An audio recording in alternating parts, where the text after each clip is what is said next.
خدا کا کلام ہمیں یہ سکھاتا ہے کہ ہمیں خدا کے کلام کو روح اور سچائی کے ساتھ بیان کرنا چاہیے.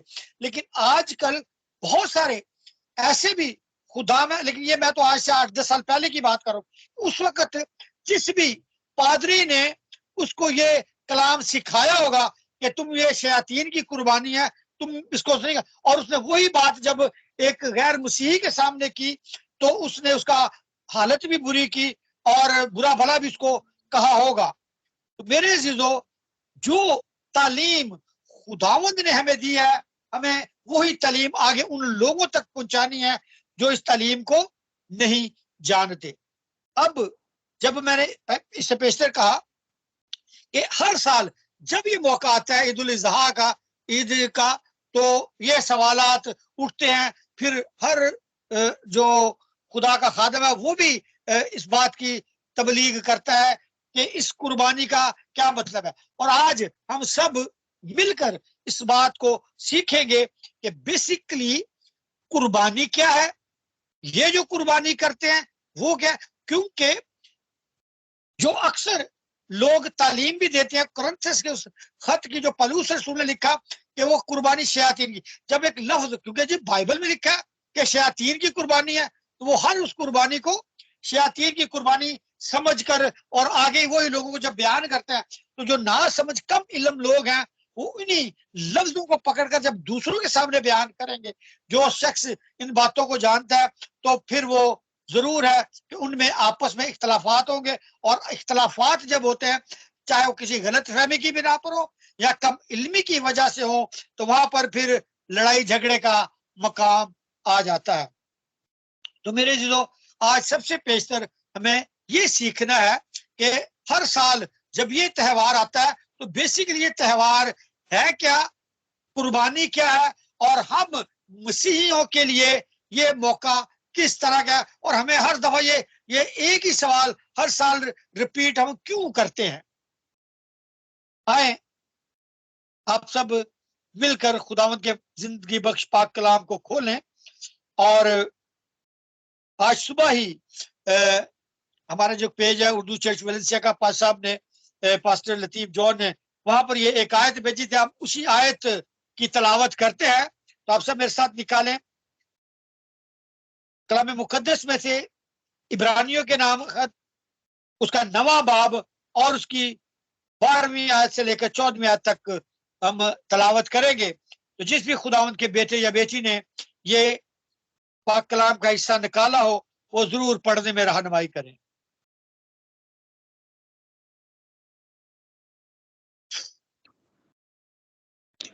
جی پاسٹر جی، عبرانیوں کی کتاب 9واں باب اور 12 سے 14 آیت. خداوند کے زندہ کلام میں لکھا ہوا ہے، اور بکروں اور بچڑوں کا خون لے کر نہیں بلکہ اپنا ہی خون لے کر پاک مکان میں ایک ہی بار داخل ہو گیا اور ابدی خلاصی کرائی. کیونکہ جب بکروں اور بیلوں کے خون اور گائے کی راکھ ناپاکوں پر چھڑکے جانے سے ظاہری پاکیزگی حاصل ہوتی ہے، تو مسیح کا خون جس نے اپنے آپ کو ازلی روح کے وسیلہ سے خدا کے سامنے بے عیب قربان کر دیا، تمہارے دلوں کو مردہ کاموں سے کیوں ناپاک کرے گا، تاکہ زندہ خدا کی عبادت کریں. پاک کلام کا پڑھا اور سنا جانا ہم سب کے لیے باعث برکت ہو. آمین.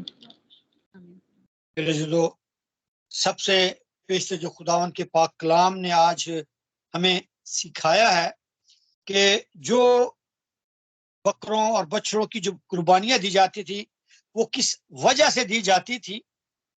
سب سے بیشتر تو یہ ہے کہ قربانی اصل میں ہے کیا، قربانی کیوں دی جاتی ہے اور کون کرتا ہے. قربانی کرنے والا انسان ہے اور خدا کی خوشنودی حاصل کرنے کے لیے وہ قربانی دیتا ہے. سب سے بیشتر تو ہمیں یہ سیکھنا ہے کہ انسان کیا، انسان کو خدا تعالیٰ نے اپنے دم سے بنایا، مٹی سے لے کر، اور یسایہ نبی کے صحیفہ میں ہمیں ملتا ہے کہ خدا نے انسان کو بنایا تاکہ وہ میری حمد کرے. یعنی جب خدا نے انسان کو بنایا تو اس کا مقصد یہ تھا کہ جو کائنات اس نے بنائی ہے وہ اس کا نائب ہو کر اس کائنات کی حفاظت کرے اور اس کی حمد اور اس کی تعریف کرے. لیکن جب انسان نے خدا کے احکامات کی مکمل تکمیل نہ کی تو پھر اس سے جب گناہ سرزد ہوا تو وہ خدا کی اس پاکیزگی سے الگ ہو گیا. گناہ کی مزدوری موت ہے. اور آج ہم اسی بات کو سیکھیں گے کہ ہر سال جب یہ عید آتی ہے، عید قربان جس کو کہتے ہیں، عید الاضحیٰ کہتے ہیں، اور یہ جب منایا تو یہ سوالات اٹھتے ہیں کہ قربانی کا گوشت کھانا جائز ہے یا نہیں. تو میرے عزیزو، اصل میں قربانی وہ ہدیہ ہے جو اس غرض سے ادا کیا جاتا ہے کہ جو دینے والا اور ہدیہ لینے والا ایک دوسرے کے قریب ہوں. یعنی اگر انسان سے کسی طرح کی کوئی غلطی یا خطا ہو گئی ہے تو اس کی معافی کے لیے وہ عوضانہ پیش کرتا ہے ہدیہ دینے والے کو، تاکہ وہ اس کی خوشنودی حاصل کرے اور اپنے اس گناہ کی معافی کو حاصل کرے، تاکہ وہ رفاقت جو کٹ گئی، چھٹ گئی یا ختم ہو گئی، وہ رفاقت پھر سے جڑ جائے. اور اسی بات کے لیے اگر ہم مقدس کلام کو دیکھیں تو جب گناہ سرزد ہوا تو خدا نے فرشتوں کو حکم دیا تھا کہ ان کو اس پاک حصہ میں سے، میری حضوری میں سے نکال کر الگ کر دو. یعنی عدن میں سے نکال دو، اور پاک فرشتوں کو مقرر کر دیا، وہ شعل اعظم تلوار لے کر کھڑے ہو گئے تاکہ یہ واپس آ کر زندگی کے درخت کے پھل کو بھی نہ کھا لیں. جب اس پاکیزگی سے الگ ہو گئے تو پھر خدا نے وہاں پر بھی ان سے وعدہ کیا کہ میں تمہارے لیے نجات کا بندوبست بھی کروں گا. اور کیونکہ گناہ کو پاکیزگی کی حالت میں آنے کے لیے کسی پاکیزہ کا عوضانہ چاہیے ہوتا تھا.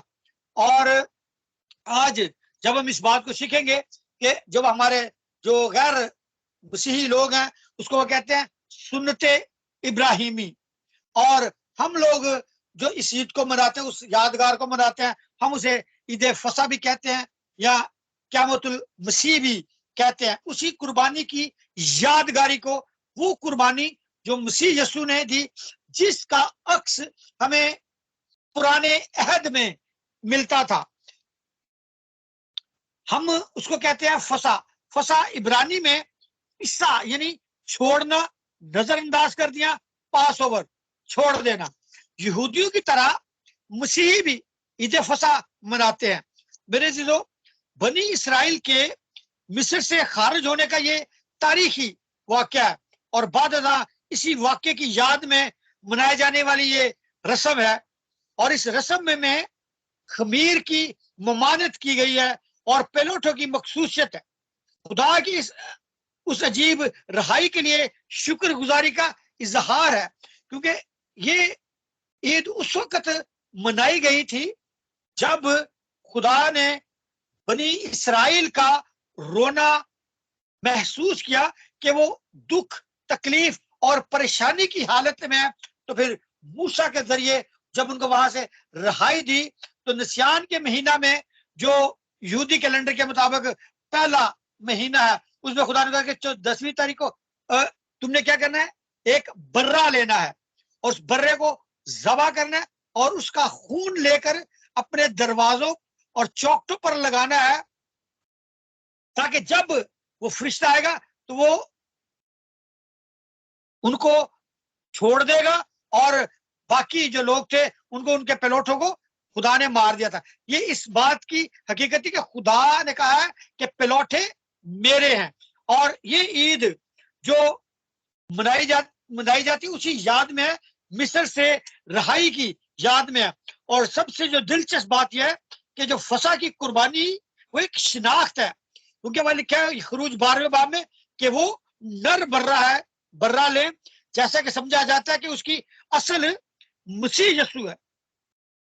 اور اگر آپ اس کی 43ویں آیت سے 46ویں آیت تک کا مطالعہ کریں تو وہاں لکھا ہے کہ اس کی کوئی ہڈی نہ توڑنا. اصل قربانی کیا تھی کہ یہ اس مسیح یسوع کی قربانی کا عکس تھا جو فسح کی، کہ اس کا خون اس وقت بنی اسرائیل کی رہائی کے لیے تھا، لیکن موجودہ دور میں جب مسیح یسوع نے اس قربانی کو اصل حقیقت میں اپنا آپ قربان کر کے دیا تو یہ بنی نوع انسان کے گناہوں سے رہائی، گناہوں سے معافی تھی.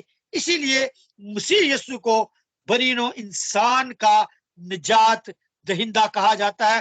اس نے گناہوں سے نجات کے لیے بنی نوع انسان کے لیے اپنا خون بہا دیا. اور جب ہم کلام میں پڑھتے ہیں کہ جو قربانی اس وقت کی گئی تھی تو لکھا تھا کہ اس کی کوئی ہڈی نہ توڑنا.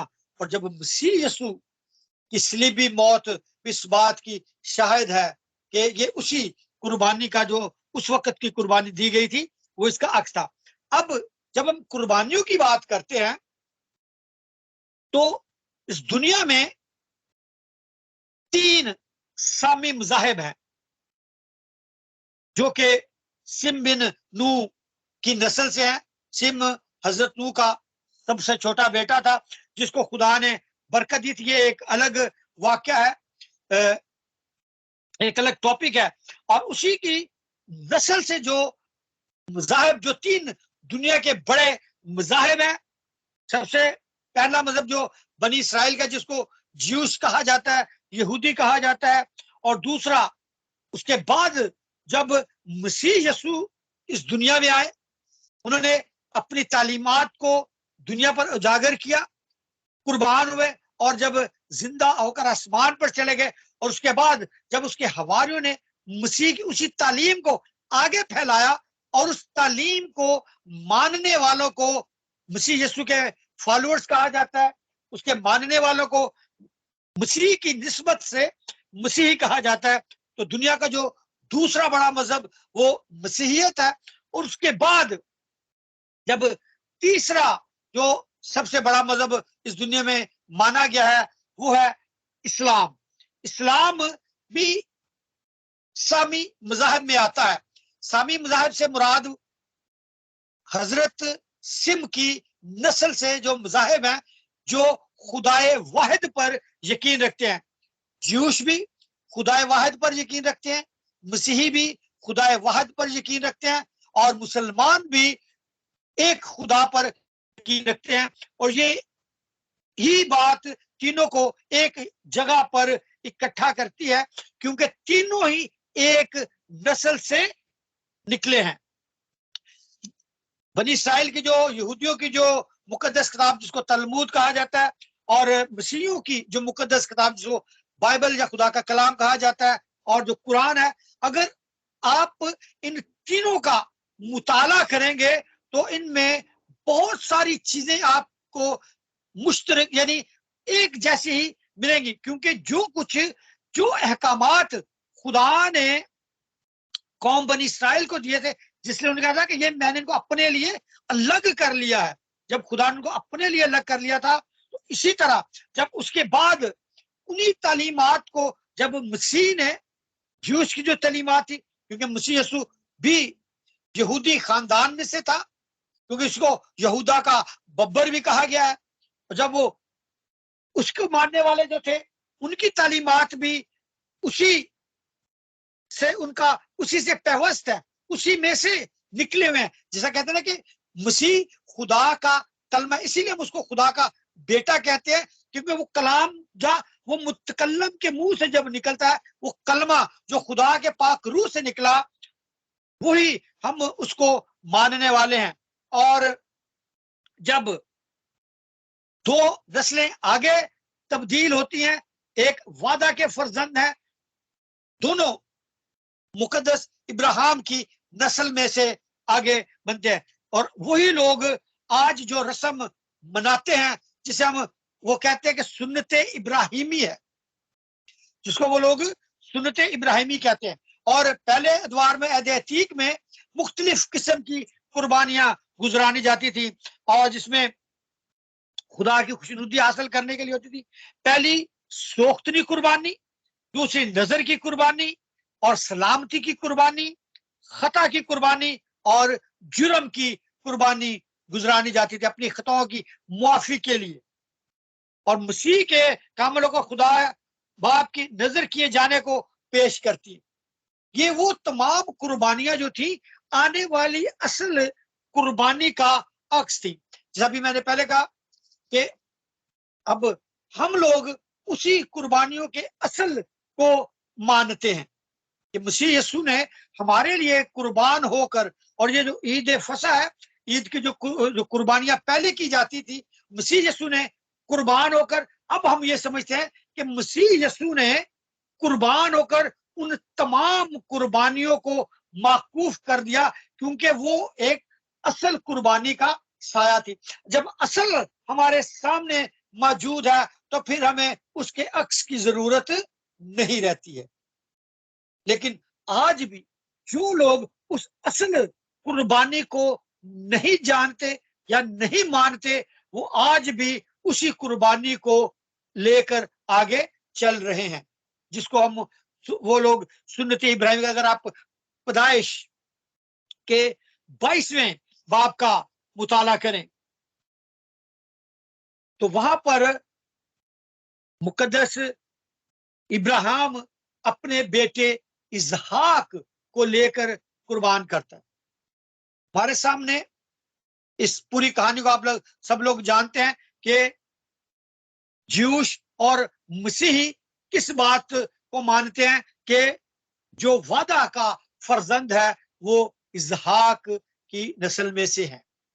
اور کیونکہ سب جانتے ہیں کہ سارہ جو تھی وہ بانج تھی، کیونکہ یہ خدا کے کلام کے مطابق، کیونکہ خدا کے منصوبہ کے مطابق تھا. خداوند کچھ نہ کچھ دنیا کو سکھانا چاہتا تھا، لیکن جب اس کی اولاد نہیں ہوتی تو وہ اپنی، کیونکہ یہ پہلے دور میں یہ رواج ہوتا تھا کہ لوگ جب اپنی بیٹیوں کو بیاہتے تھے تو وہ اپنی بیٹی کی سہولت کے لیے ایک لونڈی، جس کو آج آپ نوکرانی کہہ سکتے ہیں یا خدمت گزار کہہ سکتے ہیں، اپنی بیٹی کی سہولت کے لیے ایک خدمت گزار یا ایک لونڈی اس کے ساتھ دیا کرتے تھے، تاکہ ہماری جو بیٹی ہے وہ خوشحال زندگی، آرام دہ زندگی کو گزارے. تو سارہ کے ساتھ بھی اس کے خاندان نے اس کی لونڈی ہاجرہ کو دیا تھا تاکہ وہ اس کی خدمت کرے. لیکن جب سارہ کی اولاد نہیں ہوتی تو وہ ابراہیم سے کہتی ہے کہ تو میری لونڈی کو لے لے، اس سے بیاہ کر لے، تاکہ جو اس سے اولاد ہے وہ میری کہلائے. وہ اس کی بات مان لیتا ہے. لیکن خدا نے سارہ سے وعدہ کیا تھا، ابراہیم سے وعدہ کیا تھا کہ میں تیرے سلب سے جو تیرا بیٹا ہوگا وہی وعدہ کا فرزند کہلائے گا. اور خدا نے اسی سے، اور آج جب ہم قربانی کا بات کرتے ہیں، سنت ابراہیم، جو آج کل سوالات چل رہے ہیں کہ ہم اس قربانی کو کھا سکتے ہیں یا نہیں کھا سکتے، تو میرے عزیزو سب سے پہلی بات جو ہمارے سامنے آتی ہے، جو میں نے پہلے عرض کیا کہ ہم وہ تمام قربانیاں جو حضرت ابراہیم سے پہلے بھی تھی اور جو حضرت ابراہیم نے اسحاق کو لے کر قربان کیا، یہ بائبل مقدس میں یہ کہتی ہے کہ جو اس کو خدا نے بیٹا دیا تھا، پہلوٹا بیٹا خدا نے اسی کو کہا.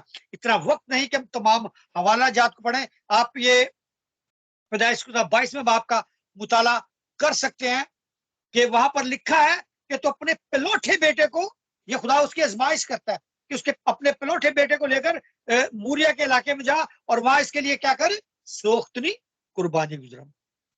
پہلے بھی میں نے کہا کہ قربانیوں کی اقسام تھی، یا خدا کے کلام لکھا ہے کہ اس کا کہتے سوختنی قربانی گزرا. اور جب اسحاق کو لے کر ابراہیم خداوند کے حکم کی تعمیل کرنے کے لیے جاتا ہے تو وہاں لکھا ہے کہ اسحاق اپنے باپ سے پوچھتا ہے کہ ہمارے پاس چھری بھی ہے، لکڑیاں بھی ہیں، کیونکہ سوختنی قربانی جو ہوتی تھی وہ جلائی جاتی تھی، وہ کھائی نہیں جاتی تھی، وہ جلا دی جاتی تھی، مکمل طور پر جلا دی جاتی تھی.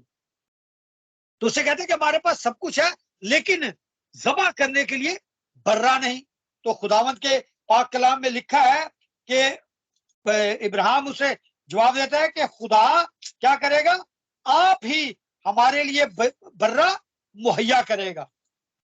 میرے عزیزو، جب اسحاق کو قربان کرنے کے لیے ابراہیم اپنا ہاتھ اٹھاتا ہے تو آواز آتی ہے کہ ابراہیم رک جا، میں نے تیرا ایمان دیکھ لیا کہ تو کس قدر میرا وفادار ہے. تو وہاں پر خداوند کے کلام میں لکھا ہے کہ خداوند وہیں پر جب ابراہیم پیچھے نظر کرتا ہے تو اسے ایک مینڈا نظر آتا ہے اور پھر وہ اسی کو قربان کرتا ہے. اس کے لیے کیا لکھا ہے؟ سوختنی قربانی گزرانتا ہے. اور پھر اس جگہ کا نام بھی وہ لگتا ہے یہوہ یری، یعنی خداوند مہیا کرنے والا. جب ہم سنت ابراہیمی کو دیکھتے ہیں تو ہمارے جو مسلم برادری کے لوگ ہیں وہ اسی یادگار کو آج بھی منا رہے ہیں. لیکن اب فرق جو ان میں اور ہم میں ہے، ہمیں اب اس کو سمجھنا ہے. میں نے پہلے آپ کو عید فصح کے متعلق بتایا کہ فصح بیسکلی کیا تھی اور وہ کیوں تھی. اب ہم دیکھیں گے کہ سنت ابراہیمی کیا ہے. سنت یعنی سننا، جو اسلامی برادری کے روایتی رسم و رواج اور عمل کا حصہ ہے. بیسکلی جو سنت ہے وہ کیا ہے؟ یہ خدا کا دیا گیا حکم جو رسول کے ذریعے ان لوگوں تک پہنچایا گیا. اور سب سے پہلی جو ان کی جو سنت ہے، جو جس کو وہ کہتے ہیں کہ مسلمانی کرنی، جب بچہ پیدا ہوتا ہے وہ کیا کہتے ہیں؟ اس کو مسلمانی کرنی ہے. یہی رسم خدا تعالیٰ نے ابراہیم کو دی تھی اپنے میں شامل کرنے کے لیے. اسے کہا تھا کہ تو کیا کر، اپنے سب کا ختنہ کرنا ہے. اور خدا نے حکم بھی دیا تھا اس کے بعد کہ جب تیرے لڑکا پیدا ہوتا ہے تو اس کا 8ویں روز ختنہ کیا جائے. اور اصل میں جو سننا ہے، جو عربی لفظ ہے، اس کا مطلب یہی ہے کہ ختنہ کرنا، یعنی جب بچہ ان کا پیدا ہوتا ہے تو وہ اس کو اسلام میں داخل کرنے کے لیے اس کا ختنہ کرتے ہیں. اور پیدائش 17ویں باب میں بھی اگر آپ پڑھا دیکھیں تو وہاں پہ لکھا ہے کہ جب تمہارے ہاں بچہ پیدا ہوتا ہے اس کا پشت در پشت ہر لڑکے کا ختنہ جب وہ 8 روز کا ہو تو کیا جائے. تو یہ وہ عکس تھا. اور مسیح یسوع نے ان تمام شرع کے احکامات کو پورا کیا. مقدس یوسف اور مریم نے جب مسیح یسوع پیدا ہوا تو 8ویں روز اس کو ہیکل میں لے کر گئے. جب اس کی مخصوصیت کی گئی ہیکل میں تو اس کا ختنہ ہوا اور اس کا نام رکھا گیا تھا. تو یہ تمام جو رسومات ہیں عہد عتیق کے مطابق مسیح یسوع نے بھی پوری کی تھی. اب بات آتی ہے اس قربانی کے لیے، اس سنت کے لیے جس کو وہ مانتے ہیں. نمبر 1، مسیحی ایمان کے مطابق جو قربان گاہ پر جس کو لٹایا گیا وہ مقدس اسحاق تھا، جو وعدہ کا فرزند تھا، جو خدا نے اپنے وعدہ کے مطابق اس کو دیا، جس کو پہلوٹا کہا گیا. لیکن اسلام میں جو قربانی کا تصور ہو گیا کہ وہ کہتے ہیں کہ حضرت ابراہیم اسماعیل وہ بچہ تھا، وہ بیٹا تھا جو سارا کی لونڈی ہاجرہ سے پیدا ہوا. وہ یہ کہتے ہیں کہ اسماعیل کو ابراہیم جو تھا وہ قربان کرنے کے لیے لے کر گیا. یہاں پر ہی ہمیں اس قربانی میں شریک نہ ہونے کا اندیہ مل جاتا ہے، کیونکہ جب ہم کہتے ہیں کہ وہ قربانی جو مسیح یسوع کی قربانی کا عکس تھی وہ اسحاق کی تھی، لیکن یہاں پر جب فرق آ گیا کہ وہ اسماعیل کی قربانی سمجھ کے یہ اس سنت کو اس رسم کو ادا کرتے ہیں. دوسری بات کہ وہ رسم جو تھی، جو سوختنی قربانی، جو پیدائش 22 میں لکھا کہ وہ تھی سوختنی قربانی کے لیے ابراہیم لے کر جاتا ہے. اس کو حکم ملتا ہے کہ تو سوختنی قربانی گزران. اور سوختنی قربانی کھائی نہیں جاتی تھی بلکہ مکمل طور پر جلا دی جاتی تھی. اور ہیکل میں بھی یہی ہوتا تھا، جو خطا کی قربانی ہوتی تھی، جرم کی قربانی یا نظر کی قربانی ہوتی تھی، اس میں سے کچھ حصہ کائن لیتا تھا اور کچھ حصہ کو جلایا جاتا تھا. لیکن جو سوختنی قربانی ہوتی تھی اس میں سے کچھ بھی کھایا نہیں جاتا تھا. نمبر 3، خداوند نے انسانی خوراک کے لیے سب کچھ واضح طور پر ہمیں بتا دیا. یہ سمجھنا ہم بہت دفعہ پہلے بھی دیکھ چکے ہیں کہ پہلے جب خدا نے بنی نوع انسان کو پیدا کیا تو اس وقت خدا نے انسان کو کھانے کے لیے گوشت نہیں دیا تھا. گوشت تو انسان کی جبلت کی وجہ سے خدا نے پھر اس پر کہہ دیا کہ تو یہ چیزیں کھا سکتا ہے. بار 11ویں باب کا اگر آپ مطالعہ کریں تو وہاں پر خدا نے جن جانوروں کو کھانے کی اجازت دی ہے ان میں خدا نے پہچان بتائی ہے کہ یہ جانور تم کھا سکتے ہو. لیکن 3 جانور ایسے ہیں کہ جن کا ذکر یا نام لے کر خدا نے کہا کہ تم ان کو نہ کھانا، اور وہ خرگوش، صفان، سور اور اونٹ ہے. ٹھیک ہے، یہ چاروں جانور ہیں جن کا نام لے کر خدا نے بتایا کہ تم نے ان کو نہیں کھانا. اور ان میں سے ایک جانور، باقی 2 جانور تو مسلمان بھی اور مسیحی بھی، جس میں سور اور صفان ہے، یہ تو نہیں کھاتے ہیں.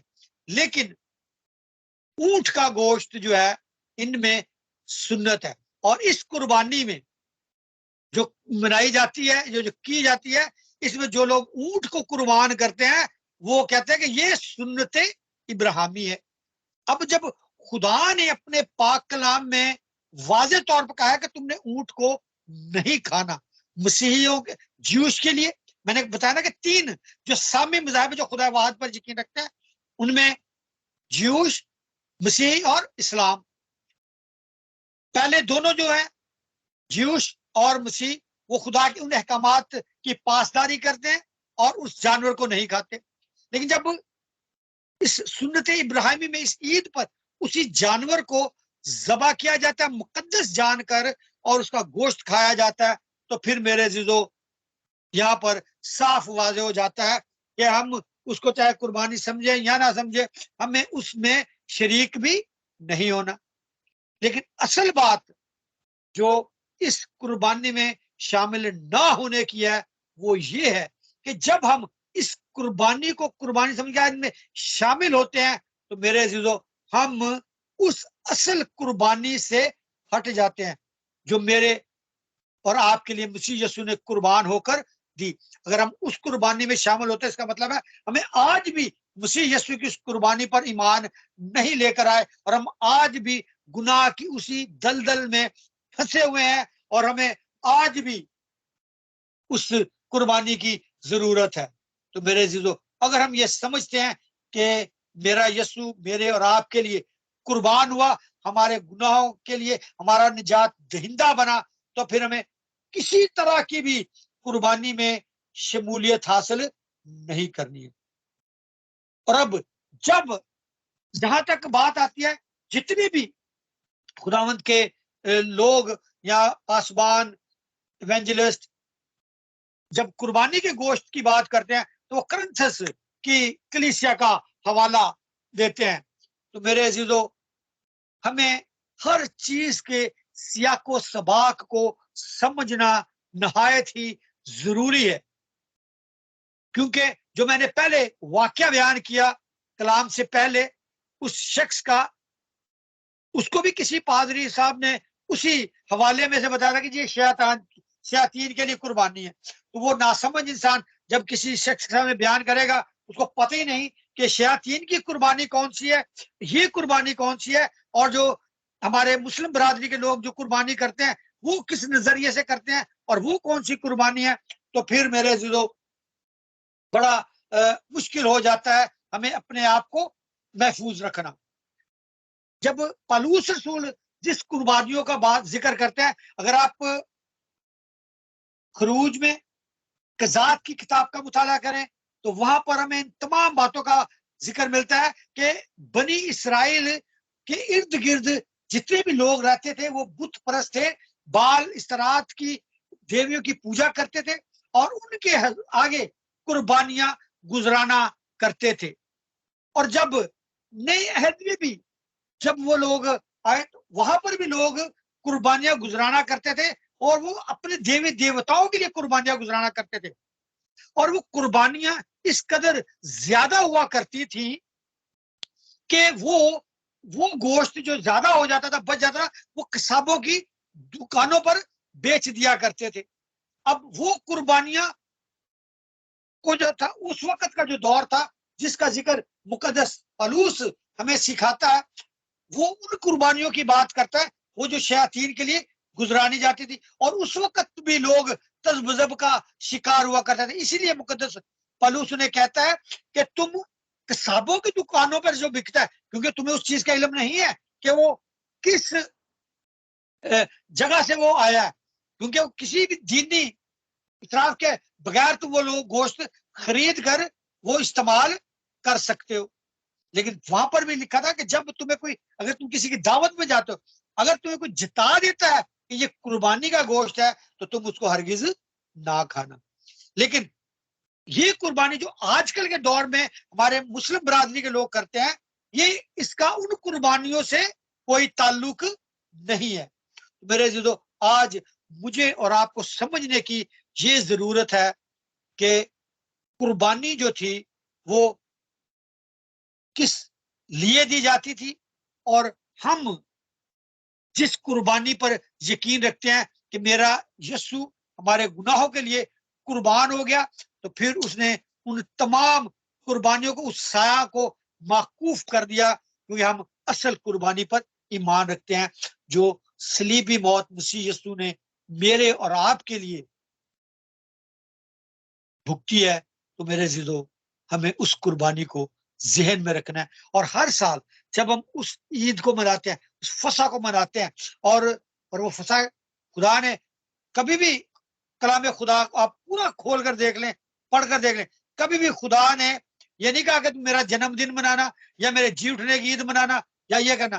خدا نے اس فسح کی یادگار کے طور پر کہا کہ میری یادگاری میں تم یہی کیا کرنا۔ خدا نے اپنے بدن اور خون کی تشبیہ کو ہمارے سامنے چھوڑا، اس نے کہا کہ تم اس فسح کے وقت، اس عید کو ہر لمحہ یاد رکھنا ہے کہ میں تمہارے لیے قربان ہوا، میرا بدن تمہارے لیے دیا گیا، میرا خون تمہارے لیے دیا گیا۔ جب تم اسے استعمال کرتے ہو تو میں تمہارے بدنوں میں سکونت کرتا ہوں، جیسا خدا نے پہلے کہا کہ میں چاہتا ہوں کہ میں تمہارے درمیان سکونت کروں، کیونکہ خدا نے ہیکل جب بنانے کا مقصد یہ تھا کہ ہمارے درمیان خدا سکونت کرے۔ اور جب نئے عہد میں خدا کا کلام میں سے آتا ہے کہ ہمارے بدن خدا کا مقدس ہے، اور جب ہم اس مقدس میں مسیح کی قربانی کو لیتے ہیں، اس کے بدن اور خون کو لیتے ہیں، تو میرے عزیزو، ہمیں پھر کسی اور قربانی کی ضرورت نہیں رہتی ہے۔